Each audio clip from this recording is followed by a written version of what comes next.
We live in a world intertwined with incest. An anthropology professor from Rutgers University once stated, "Everyone is related to everyone else." The reality is even starker. By incest, he referred to any marriage involving third-degree relatives or closer. For most of human history, it seemed people upheld strict taboos against close kinship marriages. Yet, these rules applied mainly to common folk. Among the societal elite, aristocrats and nobles, incest was a tool for seizing and maintaining power. Hypocrites preached adherence to church laws while breaking them themselves. Those born from inbreeding often suffered its consequences throughout their lives. And yet, for 2 centuries, one dynasty remained unparalleled, the Habsburgs. In this exploration, we'll dive into how they came to dominate Europe, examine how the church used incest as a political strategy, and uncover how inbreeding ultimately dismantled an empire. Navigating the 1,000-year span of the Middle Ages is no simple task. To some, it might seem like a vast, impenetrable void. This perspective is understandable. Not everyone is a historian. But even within the Middle Ages, one century stood out for its extraordinary cruelty and madness, the 14th century, arguably the worst in human history. What was happening at the time? The Crusades were winding down. England and France were locked in the bloody dynastic conflict later known as the 100 Years' War.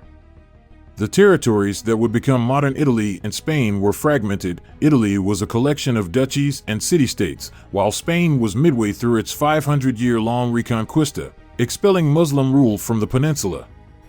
Looking eastward to Central Europe, Germany as we know it didn't exist. Instead, there was the Colossus of the Holy Roman Empire, a giant in name, but a fragmented confederation of hundreds of princes and dukes incapable of unity. Much of our story takes place here. Meanwhile, far to the east, Rus endured the Mongol invasions. This was the backdrop of the 14th century. Despite the chaos, colossal shifts occurred in art and culture.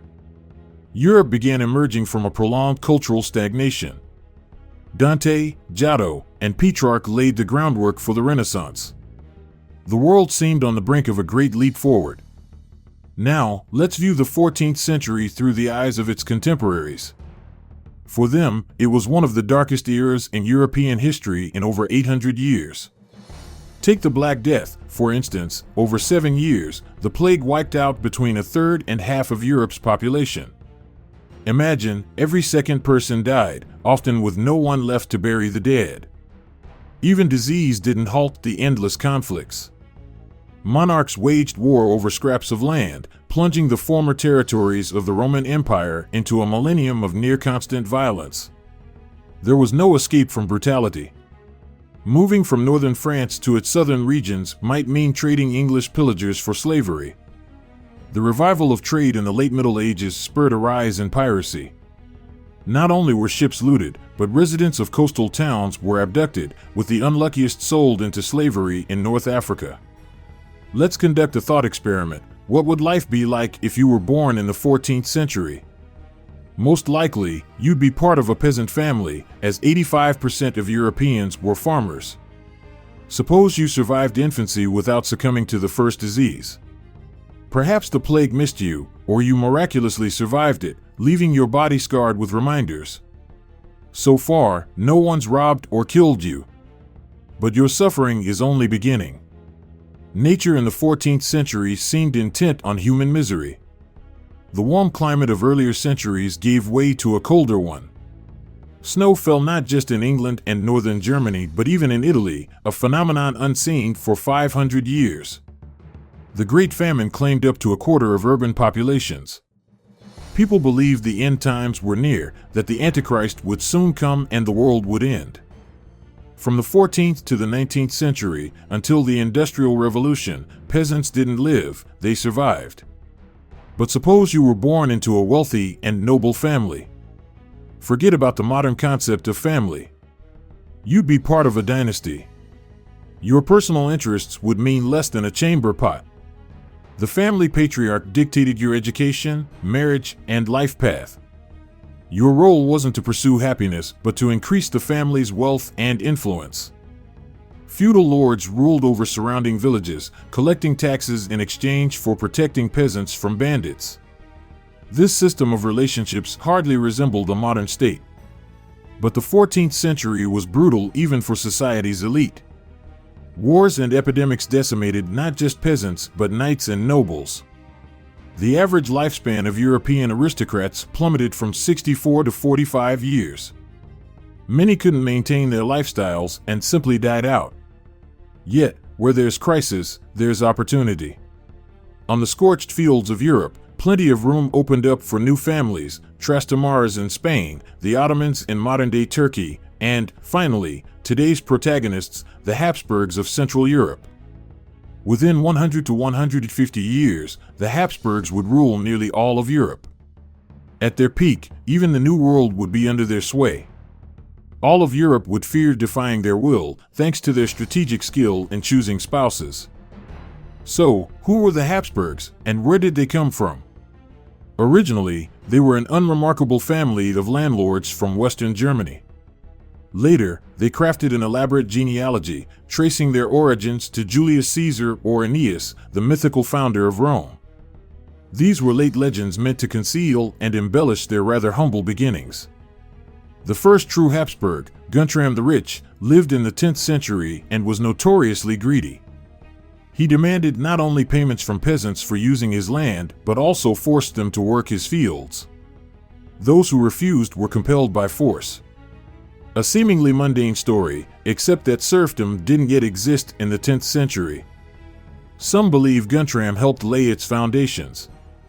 His story might have ended when he lost his lands for betraying the Holy Roman Emperor. But the confiscated lands were given to his heirs, who built Habsburg Castle, Hoch Castle in German. It still stands today, a modest multi-story building with crooked windows, far from the grand image of a great dynasty's seat. The Habsburgs simply lacked the resources for anything grander. Soon, the Habsburgs earned a dark reputation. One legend tells of a descendant of Guntram who, despite being married to a noblewoman, seduced the daughter of a local craftsman. He promised her a happy life together, only to abandon her when she became pregnant. When she demanded he fulfill his promise, he threw her in prison, where she starved to death. As she died, the girl cursed the Habsburg line with extinction. But the dynasty didn't perish, it only grew stronger. The Habsburgs developed a highly effective strategy. They understood they couldn't rely solely on military might, they lacked the necessary funds and resources. Instead, they pursued two paths. The first was to become exemplary courtiers, earning land from the Holy Roman Emperor through outstanding service. However, this required hard work, and failure could cost them their heads. The second approach was easier and more enjoyable. The Habsburgs scoured Germany like an elite matchmaking agency, seeking wealthy heiresses and marrying them. Dowries often came in the form of extensive lands. For the Habsburgs, marriage wasn't about love, it was a calculated move aimed at financial and political gain. Rudolf I became the ultimate master of this strategy. Under his reign, the dynasty established itself firmly in Austria. Rudolf was not a pleasant man. Once, a neighboring count insulted him. In retaliation, Rudolf marched into the count's lands, burning everything in his path, bribed the guards, stormed the castle, and personally killed his adversary. However, Rudolf's key talents as a true Habsburg of his time were demonstrated both at court and in the bedroom. He married a wealthy countess, gaining entry into the imperial elite. He then ingratiated himself with the reigning emperor through flattery, gifts, and a display of loyalty. When a bishop rebelled against the emperor, Rudolf gathered his troops, infiltrated the bishop's lands under cover of night, and burned down a convent with nuns inside. One would think such actions couldn't go unpunished. But life had no intention of holding Rudolf accountable for his sins. When the emperor died, Rudolf became his successor. The imperial throne was elective, and securing it required the support of the electors. Rudolf excelled in this task. One elector was his brother-in-law, two others he bribed with marriage alliances. With 11 children, he had plenty of options for advantageous matches. In 1273, Rudolf Habsburg achieved unprecedented heights, becoming the Holy Roman Emperor. Rudolf climbed the ladder of power through pragmatism, ruthlessness, and excellent negotiation skills. The Habsburgs rose from obscurity to emperors. Everyone around them was driven by the thirst for power, but only the Habsburgs turned this ambition into an obsessive legacy passed down through generations. While times changed, their goals remained consistent. They continued to strengthen their position, marry strategically, and occasionally waged successful wars. By the early 16th century, the world looked vastly different from 2 centuries earlier. European colonists were beginning to settle in the Americas. The Renaissance, which had its beginnings in the 14th century, had blossomed, propelling culture, science, and technology into a new era. The Age of Empires was dawning. Russia was emerging as a tsardom, France under the Bourbons was becoming a significant continental power, and the Ottoman Empire was penetrating deep into Europe from the Balkans. However, it met an adversary it could never conquer, the Habsburgs. In 200 years, calculated marriages allowed the Habsburgs to control Austria, Bohemia, Hungary, and even northern Italy and the Low Countries. Strategic unions made the Habsburgs rulers of Europe, but these lands weren't enough. They aspired to become the monarchs of all Christendom. Their mottos reflected this ambition. One was a Latin acronym translating to "It is Austria's destiny to rule the world." Another slogan offered a roadmap: "Let others wage war, you, fortunate Austria, marry. What Mars gives to others, Venus grants to you." With wealth and power came paranoia and the fear of losing it all. The Habsburgs feared that a marriage alliance with an unreliable neighbor could one day backfire. To consolidate power, they resorted to incestuous marriages. In 1820, a Christian missionary arrived in Hawaii and was shocked to discover that local ruling families not only tolerated but encouraged incest. Rulers married not just cousins, but even their own siblings. Most cultures have restrictions on incest, developed through humanity's lived experience. Long before genetic studies of the 20th century, people understood that close familial unions often led to sickly offspring. Over time, this knowledge was codified in traditions and religious laws. But this wasn't universal. In ancient Egypt, incest within the royal family wasn't just acceptable but expected. Pharaohs, seen as earthly gods, believed their blood should remain pure and unsullied by commoners. Many have heard of Queen Nefertiti, but few recall her likely husband, her brother, Akhenaten. Their union produced Tutankhamun, famous for his ornate sarcophagus but plagued by genetic disorders. Tutankhamun could barely walk without a cane, suffered from necrosis in both feet, and had a cleft palate. Turning his head required his entire torso to move. Unsurprisingly, he died at 19 without an heir. One would think such experiences would deter people from incestuous traditions. Yet, the belief in the purity of blood often prevailed. Even Cleopatra, living 1,500 years after Tutankhamun, married her 2 brothers in succession. In Europe, however, incest never gained acceptance. The taboo against close familial unions predated Christianity. It was epitomized in Greek myths, such as the story of Oedipus, who unwittingly married his mother. The gods punished his entire people with plague, and Oedipus himself blinded himself upon learning the truth. Even unintentional incest was considered a grave sin. The Romans also abhorred incest, treating marriage between close relatives as a criminal offense. The practice became associated with some of the most despised emperors in Roman history, like Caligula and Nero. Christianity then entered the scene. Early Christians appeared radical, rejecting the traditions of their neighbors, refusing to accept pagan gods, and denouncing the surrounding moral landscape as corrupt. They, too, condemned incest. However, even among their adversaries, Christians acknowledged efforts to avoid this sin. Augustine, one of Christianity's early theologians, noted that pagans sought to distance themselves from incest. Skeptics often jest, what about Adam and Eve's descendants? How did they avoid incest? Early Christian scholars didn't attempt elaborate justifications. Augustine straightforwardly admitted that Cain and Abel likely married their sisters. But as the population grew, a clear prohibition was established. In the Middle Ages, the Catholic Church cleverly wielded incest prohibitions for political purposes. By the 8th century, power in Europe was firmly in the hands of kings of former barbarian states. The Church was weak, a mere tool of royal authority. Even the Pope held little sway compared to kings or dukes.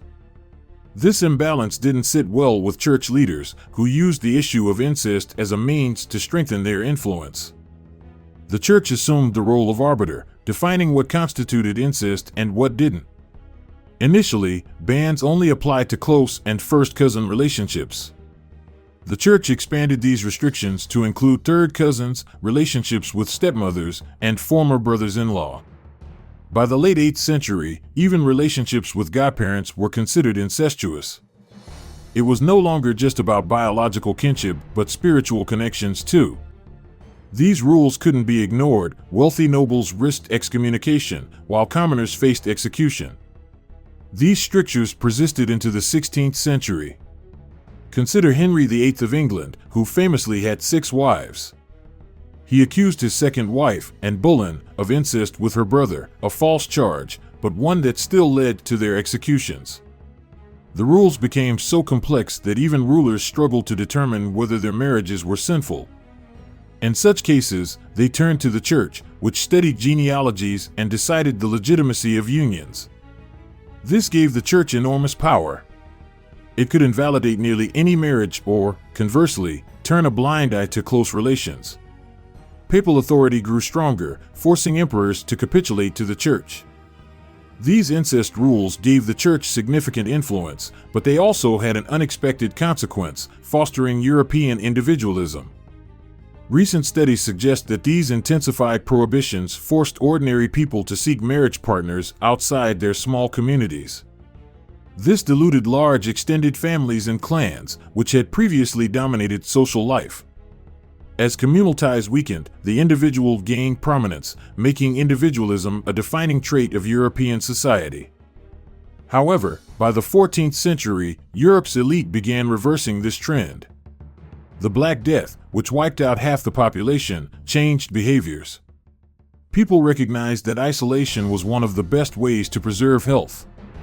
Aristocrats retreated to their castles and, while in seclusion, began ignoring church bans. Marrying close relatives seemed safer than venturing out to find a spouse. Incest gained popularity among the nobility. A pivotal moment occurred in 1496 when Philip the Handsome of Austria married Joanna of Castile, a young Spanish princess. Through this union, the Habsburgs sought access to the Spanish crown. Joanna's lineage was complicated even by aristocratic standards. Her parents were third cousins.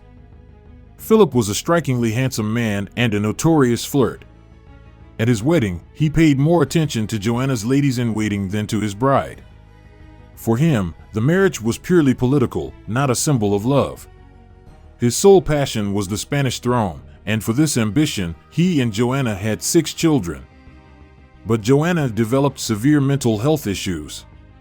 She became obsessively jealous, refused to leave Philip's side, and flew into rages at the sight of rivals. Once, she attacked a woman, cutting her hair and disfiguring her face. When Philip realized Joanna was becoming dangerous, he fled to Spain, leaving her behind. Joanna sank into a deep depression, stopped eating, and even refused to bathe. Later, she rejoined Philip, but her condition worsened.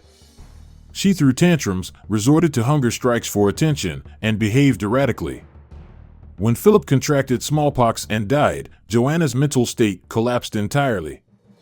Her genetic predisposition to instability became fully evident. She earned the nickname Joanna the Mad. She refused to bury Philip, instead spending her days staring at his embalmed body, preserved in honey to prevent decay. Joanna insisted on traveling the country with Philip's corpse, forbidding anyone to approach it and requiring that their carriage move only at night. Even while pregnant, she toured Spain with her husband's remains, showing him the sights.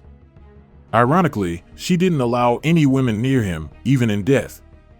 Her behavior exhausted everyone around her, including her own children. Joanna's son, Charles, arrived in Spain and was horrified by her condition. She had stopped eating anything but bread and hadn't bathed in months. Only her youngest daughter stayed by her side, a reminder of her beloved Philip. Charles took drastic measures. He imprisoned his mother in a castle and removed her daughter from the gloomy environment. The girl saw daylight again only 9 years later when she was married off to the King of Portugal. Joanna spent the remaining 39 years of her life in isolation, dying at 75. Her tragic fate foreshadowed the decline of the Habsburg dynasty. While Joanna lived out her confinement, the Habsburg Empire reached its zenith. In 1533, her son Charles I ruled over half of Europe. His domain included Austria, Spain, the Netherlands, much of Italy, and vast territories in the New World. The creation of a Christian empire under Habsburg rule seemed inevitable. Later historians even called Charles the father of the European Union, viewing his vision as a precursor to modern European unity. Contemporaries were in awe of Charles V. Some feared him, others respected him, but open enemies were rare. He actively eliminated his opponents, often sending them to the gallows. However, his greatest adversary wasn't a politician but a theologian, Martin Luther. With his 95 Theses, Luther shattered Charles's dream of a Catholic empire. The Reformation spelled the end of Charles's plans for European unification. Charles also had genetic challenges. While he showed no clear physical or mental impairments, his appearance was peculiar. A diplomat described him as a man with a long face and a crooked mouth that hung open involuntarily. The most striking feature was his lower jaw, the infamous Habsburg jaw. During one of his visits to Spain, a peasant reportedly shouted, "Your Majesty, close your mouth, the flies here are very bold." Charles set an unspoken rule for his dynasty: Habsburgs marry Habsburgs. He began with himself, marrying his first cousin. Of their 8 children, only 3 survived to adulthood, 2 daughters and 1 son. This launched a new Game of Thrones, with strategic marriages planned for maximum advantage. The 2 daughters married their cousins, while the sole son, Philip II, inherited his father's distinctive Habsburg features, sharp intellect, and unwavering belief in a Catholic empire. Philip II founded the Spanish branch of the Habsburg dynasty. He no longer ruled Germany and Austria, which passed to his uncle Ferdinand, but he expanded his empire by acquiring Portugal through advantageous marriages. However, the issue of succession remained fraught. Philip's first wife, his cousin Maria, died at 17 during childbirth. Their son, the sole heir, was mentally and physically ill. His violent behavior included plotting to assassinate his father, leading to his imprisonment and eventual death. Philip's second marriage, to England's Queen Mary, Bloody Mary, was also unsuccessful. Mary, 12 years his senior, was deeply in love with Philip, but the union produced no children. Philip's third marriage, to Elizabeth of Valois, ended tragically as well. The couple had 4 daughters but no male heir. Elizabeth died giving birth to a 5th daughter, unable to endure the pressures placed on her. Desperate for a son, Philip married a 4th time, this time to his niece. On his 11th attempt, he finally had a male heir. Incest became a hallmark of the Spanish Habsburgs. By the 16th century, feudalism was fading, and monarchs were consolidating their power. Marrying someone of lower status was deemed unacceptable. A sort of international noble marriage market emerged, but the Habsburgs had a unique priority: preserving power through familial unions. Did the Church, which had long condemned incest, merely stand by and watch this unfold? Yes. The Habsburgs were the most powerful family of their time, and ecclesiastical prohibitions no longer carried weight. If needed, they could always appeal to the Pope and explain the situation. After all, Charles V once sacked Rome and killed up to 50,000 civilians, yet the Habsburgs remained regarded as defenders of the Catholic Church. For the Habsburgs, church sanctions were irrelevant. Everyone in Europe knew they upheld Catholicism, so the Church turned a blind eye to their incestuous unions. Marriages that would have been considered sinful in any other context were legitimized for them. However, not even the most powerful dynasty in the world could escape the consequences of their actions. Genetic deterioration became inevitable. The Spanish Habsburgs faced significant challenges. Of the 11 royal marriages in this branch, 9 were between close relatives. Infant mortality was 50% higher among them than among commoners, despite their superior living conditions and medical care. The genealogy of Charles II, the last Spanish Habsburg, was a disaster. Charles II had no chance. His family tree featured only 10 distinct ancestors instead of the usual 32. His father was also his mother's uncle, and his mother herself was the product of a cousin marriage. Charles's genetic defects were the tragic culmination of centuries of inbreeding. His life was marked by suffering. His infamous Habsburg jaw made eating difficult as his teeth didn't align properly. He suffered from epilepsy, bone softening, impotence, chronic fainting spells, and intellectual disabilities. He didn't learn to speak until the age of 4 or walk until 8. In the 15th century, doctors tried to treat him, even resorting to exorcisms, but to no avail. Efforts to secure a dynastic marriage for Charles and produce an heir were futile. His first wife, a French princess, lived in constant depression in Spain and died of illness. His second wife, the beautiful Anna Maria of Neuburg, also failed to conceive. Meanwhile, Charles was easily manipulated by those around him, including his mother and wife. Anna Maria pursued her own interests, while his mother continued to exert control. Charles II faded away, dying at 38. With his death, the male line of the Spanish Habsburgs came to an end. The worst nightmare of Charles V became a reality. The dynasty lost Spain. The curse of a young pregnant woman had come true. If you enjoyed this story, don't forget to like and subscribe to the channel. See you in the next video.